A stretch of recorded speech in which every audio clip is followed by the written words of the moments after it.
हृदय में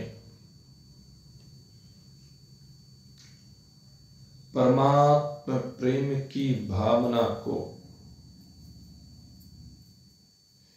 जागृत करके नित्य है निरंतर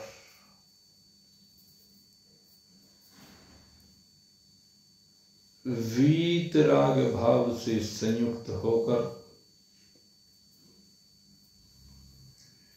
अपने स्वरूप की ओर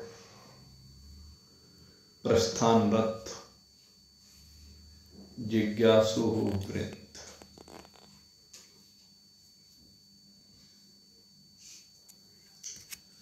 आज शरद ऋतु में पूर्णिमा का दिन, पौष मास की ये पूर्णिमा, जिसमें शीत का उच्चतम प्रवाह सदा ही देखने को मिलता है, क्योंकि आज चंद्रमा अपनी संपूर्ण कलाओं से संयुक्त होकर के इस पृथ्वी को पूर्ण शीतलता प्रदान करता है। और आज ही के दिन एक दिव्य शक्ति का संचार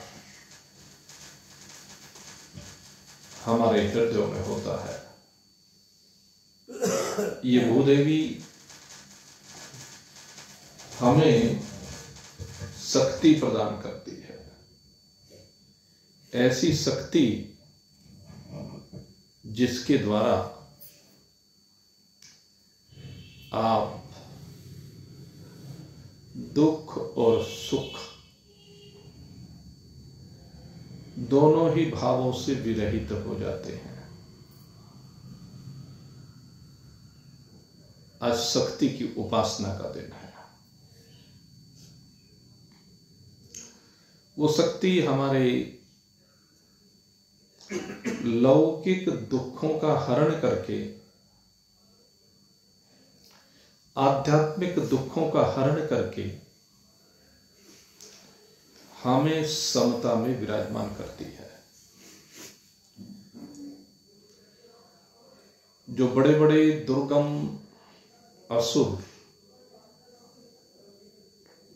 हमारे जीवन में अनेक प्रकार के विकार परोसते हैं, उन समस्त विकारों की निवृत्ति का दिवस है आज। और उन विकारों में सबसे बड़ा विकार है राग। कल आपको राग को परिभाषित करते हुए बताया कि ये जो संसार के विभिन्न पदार्थ हैं,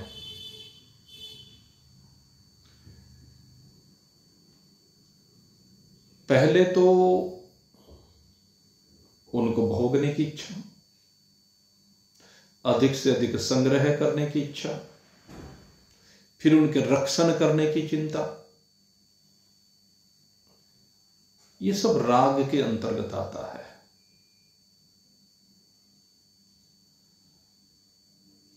और जबकि हम सबको मालूम है कि ये सब चीजें रहने वाली नहीं है, ये सभी चीजें बहुत क्षणिक है। अगर ये बात समझ में आ जाए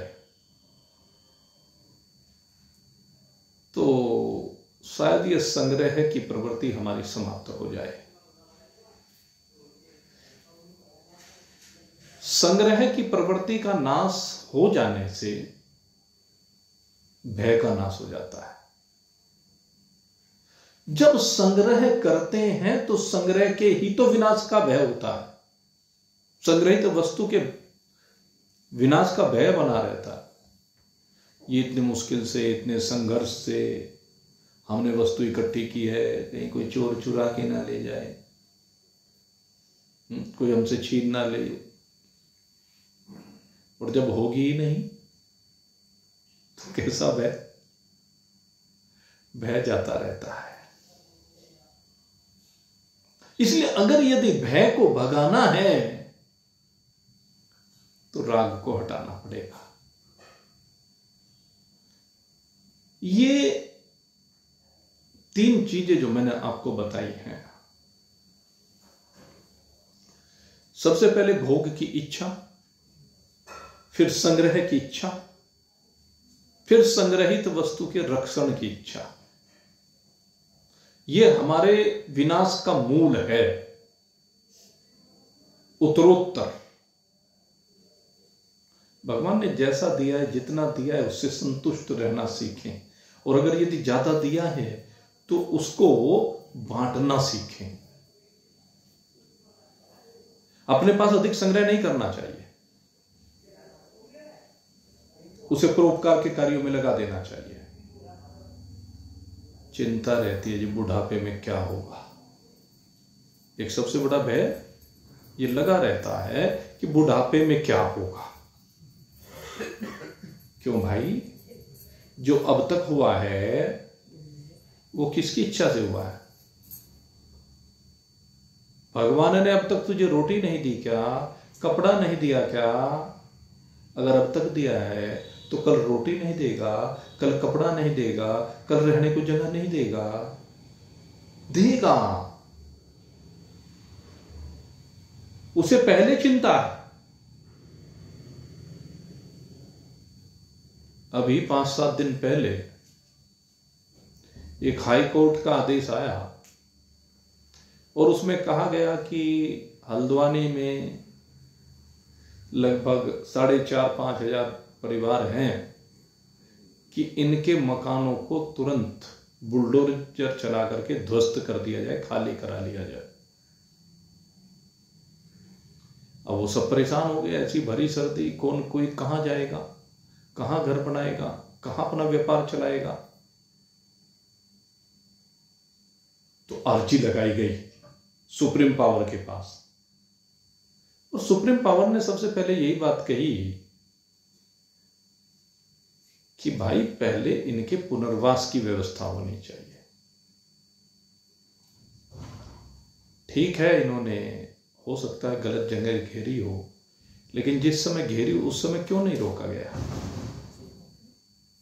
इन्होंने किसी परेशानी में आकर के वहां पर आवास बनाया होगा, उस समय उस जगह को कोई पूछने वाला नहीं था, कोई हस्तक्षेप करने वाला नहीं था। तो गलती तो उस समय उन लोगों की है, इन लोगों की क्या गलती? अरे जब देश आजाद होने को था या देश गुलाम था, उस समय की परिस्थितियां और आज की परिस्थितियां भिन्न है। तो उन परिस्थितियों के ऊपर क्यों चिंतन नहीं कर रहे हो? आज की परिस्थिति से क्यों चिंतन कर रहे हो कि आज ये जगह करोड़ों अरबों की हो गई है? उस समय तो खाक की भी नहीं थी, आज ही तो बन गई। जंगलात थे उस समय, तो कौन पूछता था? इनके बसने से तो यहां पर आबादी बने। तो भाव कहने का सुप्रीम कोर्ट ने स्टे लगा दिया, भाई पहले इनके रहने खाने का प्रबंध करो। तो वही बात यहां शास्त्र कह रहा है, अरे तुम क्यों चिंता करते हो? जब चिंता करने के लिए वो भगवान बैठा हुआ है। भोजन दे कीड़ी कुंजर को, तेरे लगे भंडारे कहीं नहीं। रत्ती भर न्याय में फर्क पड़े ना, तेरी लगी कचहरी कहीं नहीं। बरसे जल जंगल एक करे, आकाश में सागर कहीं नहीं। घटा चतुर्मासी चढ़ आवे, बरस के बाद जलधार। धन धन है तेरी कारीगिरी करता। उसकी कारीगिरी सोच के देखो, बरसात हो रही हो, कई दिन तक बरसात चल रही हो, कभी आपने ऐसा देखा कि जो भी गरीब लोग, हैंड टू माउथ लोग, रोज कमाने खाने वाले लोग, रोज जो मजदूरी करते हैं, अगर 8 दिन तक बरसात होती रहे, 10 दिन तक बरसात होती रहे और उन्हें मजदूरी ना मिले, लेकिन कभी ऐसा हुआ क्या किसी के घर में चूल्हा ना जला हो, उसे रोटी ना मिली हो? अरे जब भगवान ने उनकी व्यवस्था कर रखी, उनको छोड़ो। भरी बरसात में जो उनसे पशु पक्षी कीट पतंग स्वतंत्र रूप से जंगल में रहने वाले, उसमें भी उनके भोजन का प्रबंध है। जल में रहने वालों का जल के अंदर प्रबंध किया, आकाश में रहने वालों का आकाश के अंदर प्रबंध किया, धरा पर रहने वालों का धरा के अंदर प्रबंध किया, धरा के ऊपर भी और धरा के अंदर भी। फिर काहे के लिए संग्रह करते हो? काहे के लिए इतने परेशान रहते हो? कल क्या होगा? इस संग्रह की प्रवृत्ति से बाहर निकलिए। वीत राग भय क्रोधा। राग, भय और क्रोध, इन तीनों को जीवन से बाहर निकलना पड़ेगा। जब तक इनको बाहर नहीं निकालोगे ना, स्थिरता नहीं आएगी, स्थिरता नहीं आएगी, समता नहीं आएगी। और इसके लिए आवश्यक है अपनी मन में जो इच्छाएं हैं ना, ये जो कामनाएं हैं ना, इनके ऊपर चिंतन करो, इनके विभिन्न रूपों के ऊपर चिंतन करो। ये जितनी कामनाएं हैं, वासनाएं हैं, इच्छाएं हैं, ये सब राग का ही रूप है। हमारे अंतःकरण में छिपी हुई जो हमारी वासनाएं हैं, अंतःकरण में छिपा हुआ जो पदार्थों के प्रति राग है, उनको प्राप्त करने की अभिलाषा है, उनका संग्रह करने की अभिलाषा, उनका रक्षण करने की अभिलाषा है, यही विभिन्न रूप में प्रकट होती है। इसी का नाम वासना है। वास, जिसने वास कर लिया है इस अंतःकरण में, इस वास को ही कहते हैं आसक्ति। यही है वासक्ति, यही आसक्ति कहो और मोटी सी भाषा में प्रिय कहो, प्रियता कहो। पदार्थों के प्रति जो प्रियता है, बाल बच्चों के प्रति जो प्रियता है, मेरे को फलानी वस्तु मिल जाए, इसको कहते हैं कामना। इच्छा के जो रूप हैं उनमें एक रूप ये क्या है? कामना है।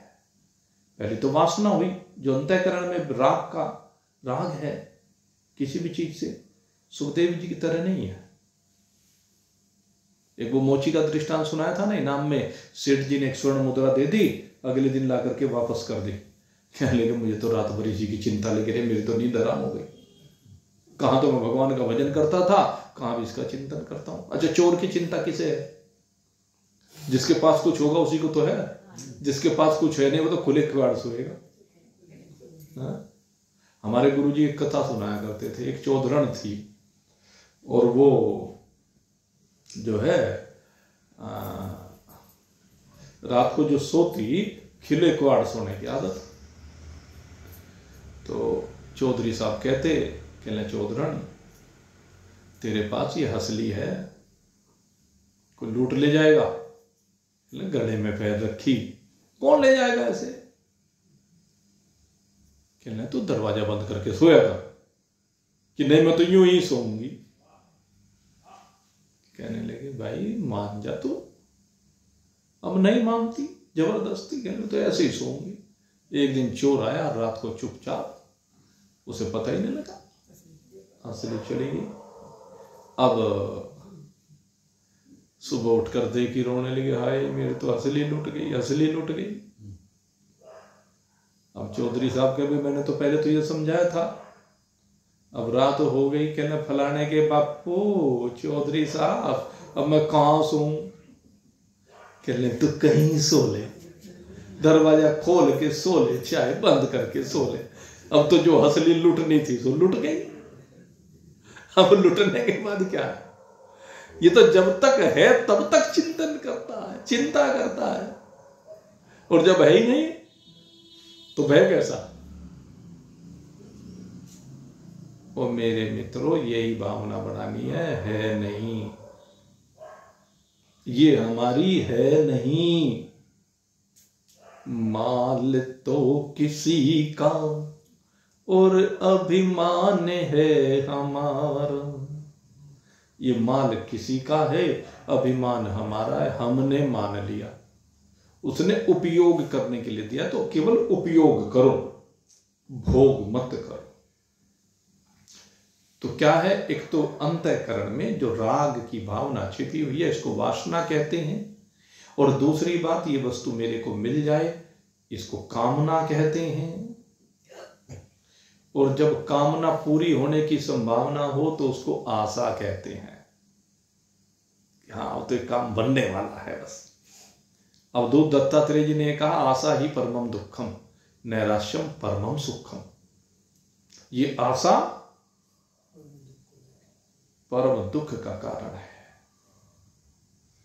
और कहते हैं जब आशा पूरी हो जाए, पदार्थ बढ़ने लगे, और बढ़ने की जो इच्छा होती है उसका नाम है लोभ।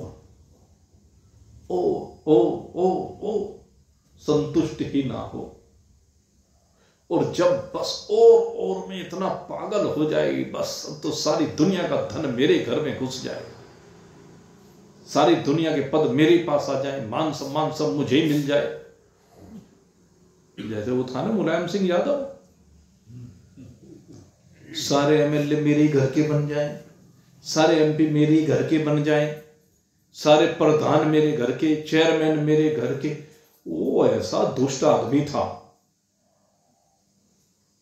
मतलब उसने सारे के सारे पदों पर अपना परिवार, अपने भाइयों का परिवार, अपनी बहनों का परिवार, सारे रिश्तेदार जो भी थे, बस सारों को घेर घोट के, बस कि कोई विरोध करने वाला रहे ही नहीं।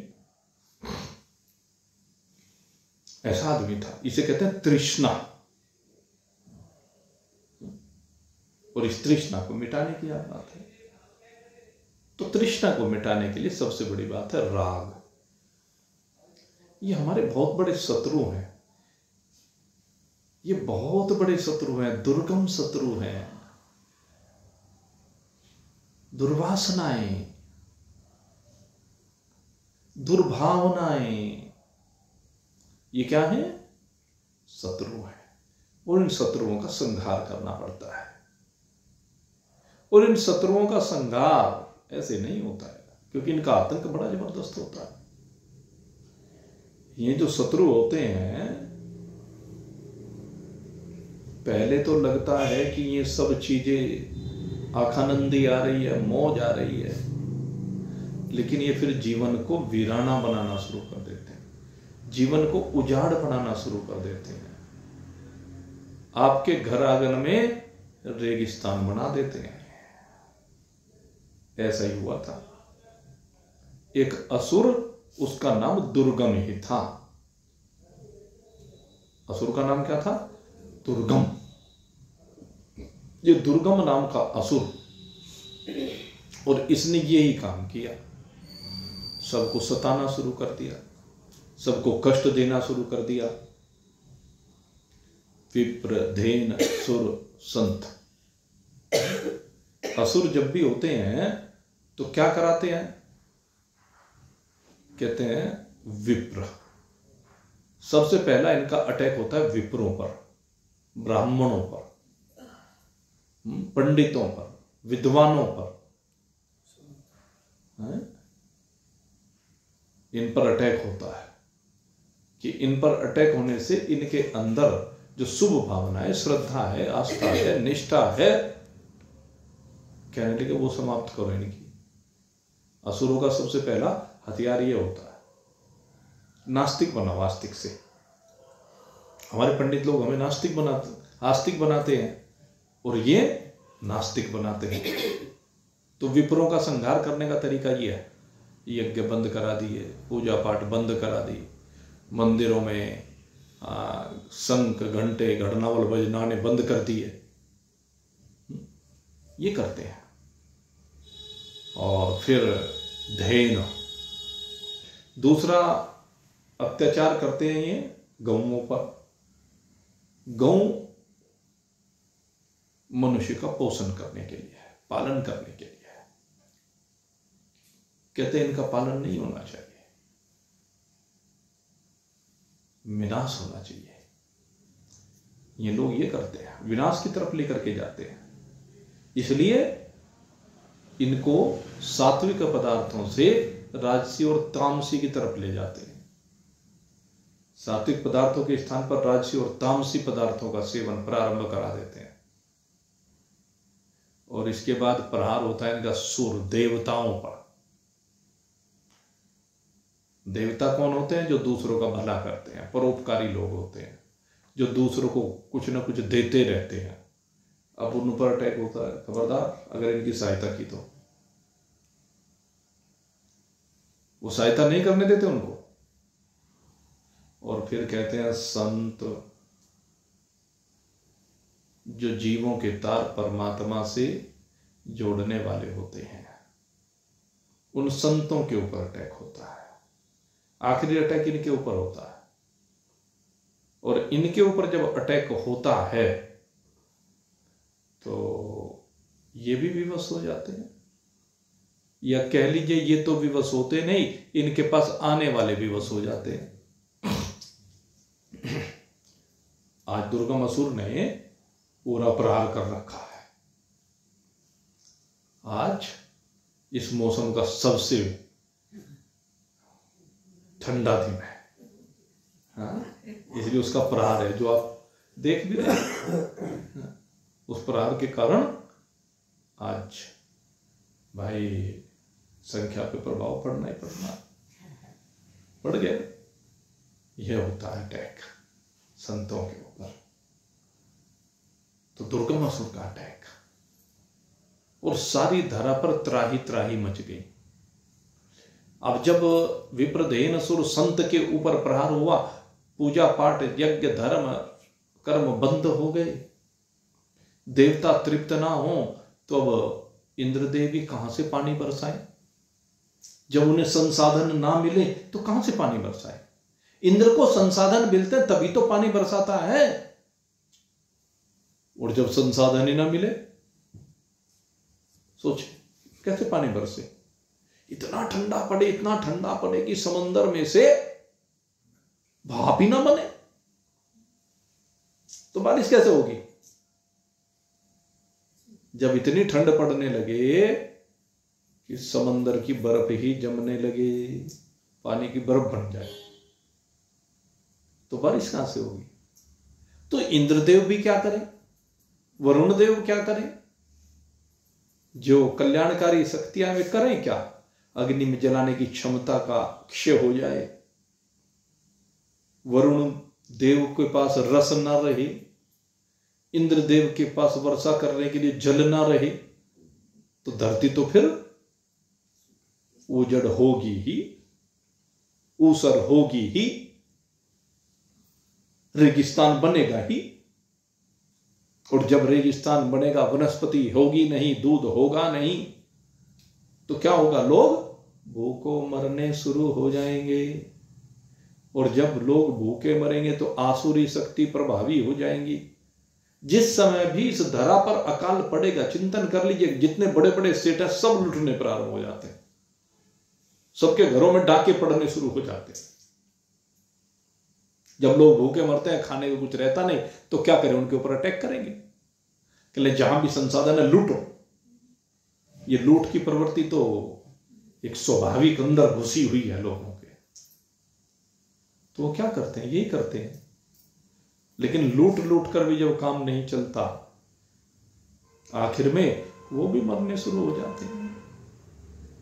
धरती वीरान होने लगती है, सुनसान होने लगती है। और जब इस तरह की स्थिति हुई तो सब परेशान हो गए। उस दुर्गम असुर के प्रहार से सारी सृष्टि में त्राही त्राही मच गई। और जब त्राही त्राही मची तो थोड़े बहुत जो लोग किसी किसी क्षेत्र में बचे रह गए, वे अपने जीवन को बचाने के लिए, इस धरा को बचाने के लिए स्तुति करने लगे, पुकारने लगे। किसको? भगवान की शक्ति को। क्योंकि इस समय शक्ति की आवश्यकता है। सब शक्तिहीन हो गए, बलहीन हो गए। जब बलहीन हुए तो उन्होंने पुकारना शुरू किया, हे प्रभु अपनी शक्ति को प्रकट करो। हम आपके दरवाजे पर आकर के प्रार्थना कर रहे हैं, प्रभु आपकी बनाई हुई सृष्टि समाप्त हो जाएगी।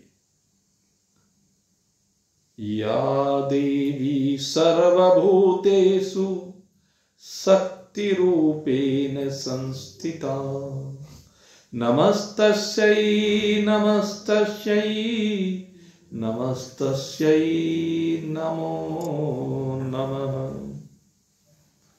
हे प्रभु, हम आपकी उस शक्ति को बारंबार नमस्कार करते हैं।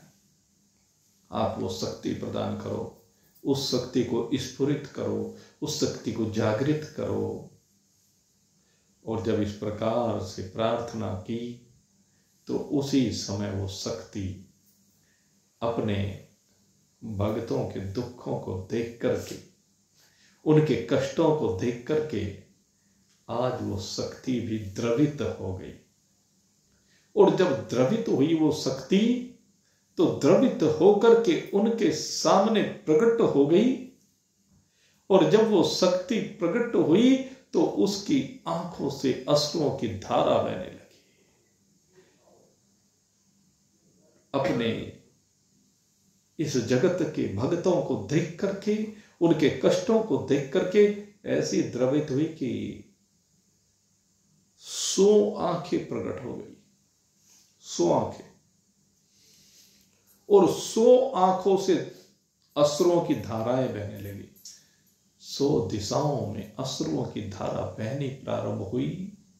और ये धारा बड़े बड़े जल स्रोतों के रूप में प्रकट होकर के इस धरा को हरी भरी करने लगी। जहां जहां भी वो माता के आंसू जाएं, वहीं वहीं पर जीवन का संचार होने लगा। और उसी समय मां ने अपने दिव्य स्वरूप को प्रकट किया। और यह दिव्य स्वरूप जो इस धरा से औषधियां समाप्त हो गई थी, साग सब्जियां समाप्त हो गई थी, वो सब इस धरा पर पुनः स्फुरित होने लगी। जल को प्रकट किया, साग सब्जियों को प्रकट किया। इसलिए मां भगवती का ये स्वरूप साग सब्जियों को प्रकट करने के कारण मां शाकुंभरी कहलाया। और जल की अनंत धाराएं प्रकट करने के कारण 100 आंखों से ये जल की धाराएं प्रकट होने के कारण मां शताक्षी कहलाई। मां 4 रूपों में प्रकट हुई, शाकुंभरी, शताक्षी, भ्रामरी और भीमा। यही है ना। 4 रूपों में मां भगवती का प्रकटन हुआ। और 4 रूपों में प्रकटन होकर के अब मां अस्त्र शस्त्र लेकर के रण में कूद पड़े। और रण में कूदने पर जो दुर्गम असुर था वो सन्मुख आया। और उसके सन्मुख बड़ा भयंकर युद्ध मां ने किया। और फिर उन आसुरी शक्तियों को परास्त किया, उनका विध्वंस किया, भक्तों के ऊपर कृपा की। जैसे उसका संहार हुआ, आकाश से पुष्प वर्षा होने लगी, मंदिरों में शंख घंटे घटनावल बजने प्रारंभ हो गए, गायें रंभाने लगी, देवता प्रसन्न हो उठे, संतों ने मां का गुणानुवाद प्रारंभ किया, भक्तों की प्रार्थनाएं जय जयकार होने लगी। ऐसा दिव्य स्थिति उस दिन प्रकट हुई। और आज वही दिन है। आज ही के दिन हमारे निकट में यहाँ से ठीक 100 किलोमीटर की दूरी पर मां शाकुंभरी का प्रकटन हुआ। हम आज के दिन माँ शाकुंभरी को, माँ शताक्षी, भीमा भ्रामरी, इन सभी माँ भगवती के स्वरूपों को कोटिशः नमन करते हैं। सर्व मंगल मांगल्ये शिवे सर्वार्थ साधिके शरण्ये त्र्यंबके गौरी नारायणी नमोस्तुते। आपको कोटि से नमन करते हैं माँ, और प्रार्थना करते हैं कि माँ अपने उस दिव्य धाम में आप हमें बुलाती रहें, हम आपके दर्शन के लिए आते रहें, आपकी कृपा हमारे ऊपर बनी रहे, इसलिए प्रार्थना करते हैं। शेरा वाली मुझे बुला ले, एक बार अपने धाम भगत तेरा हार लिया। शेरा वाली मुझे बुला ले, एक बार अपने धाम भगत तेरा हार लिया। गांव शाकुंभर धाम तेरा अजब निराली माया है। गांव शाकुंभर धाम तेरा अजब निराली माया है। सुंदर रूप अनूप तेरा, सुंदर रूप अनूप तेरा भक्तों के मन भाया है। सेवक आते जोत जलाते, भीड़ रहे भरपूर भगत तेरा हार लिया। शेरा वाली मुझे बुला ले, एक बार अपने धाम भगत तेरा हार लिया। शेरा वाली मुझे बुला ले, एक बार अपने धाम भगत तेरा हार लिया। मतलब की है दुनिया सारी, झूठा जग का नाता है।